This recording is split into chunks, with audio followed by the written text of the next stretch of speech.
Salut les amis, j'espère que vous allez bien. Petite musique douce pour calmer les ardeurs de ce journal du Mercato avec une pluie d'informations comme à chaque fois.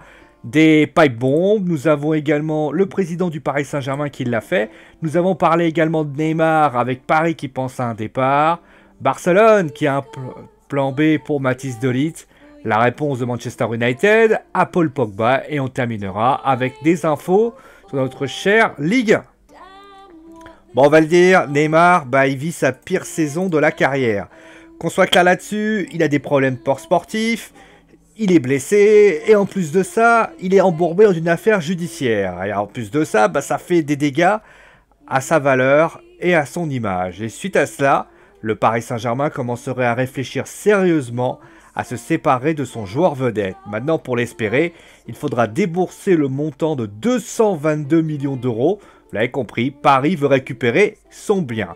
Cette idée pourrait l'aider à mettre Mbappé comme star du projet, avec un Leonardo juste intronisé, mais sous bien évidemment de contenter l'UEFA et le fair play financier. Pour le moment, deux clubs sont intéressés à lui, le Barça qui a toujours gravité autour du joueur. Pour réduire le montant, le Barça réfléchirait à mettre quelques joueurs dans la balance. Et rappelons que le Paris Saint-Germain est sur Coutinho et sur Rakitic. Maintenant, le second club reste le Real Madrid, mais le club a beaucoup dépensé et serait plus intéressé par un Mbappé qu'un Neymar. Et pendant qu'on est sur le Paris Saint-Germain, le président du Paris Saint-Germain, Nasser Al-Khelaifi, a décidé de mettre un gros coup de pression à ses joueurs. Alors d'abord, il a expliqué que Leonardo aurait les pleins pouvoirs, mais c'est pas ça. Il a justement dit cette phrase que vous avez à droite. Il a dit que notamment les joueurs vont devoir assumer, que le discours sera différent et que s'ils ne sont pas contents, ciao! Voilà, c'est fini les stars. Un message assez clair et qui démontre sans doute un besoin de remettre les pendules à l'heure. Reste à savoir si cela payera. D'ailleurs, le président pourrait aussi démontrer son autorité face à Dani Alves, qui s'est permis de draguer le Barça en annonçant que c'était sa maison et qu'il aimait ce club. Après, Dani Alves est en fin de contrat, peut-être qu'il essaie de trouver un point de sortie, on ne sait jamais. D'ailleurs, Cavani pourrait lui prolonger. Et pour terminer, un point assez étonnant, il n'est plus possible de floquer le nom de Mbappé sur un maillot du Paris Saint-Germain sur le site officiel. Alors après, Nasser a dit qu'il était retour à 200%, on verra ça au fil du temps. On passe maintenant au Barça, et le Barça, vous savez, doivent maintenant trouver un successeur à Matthijs de Ligt. Matthijs de Ligt qui, semble-t-il, va aller au Paris Saint-Germain, même si la Juve est sur le dossier.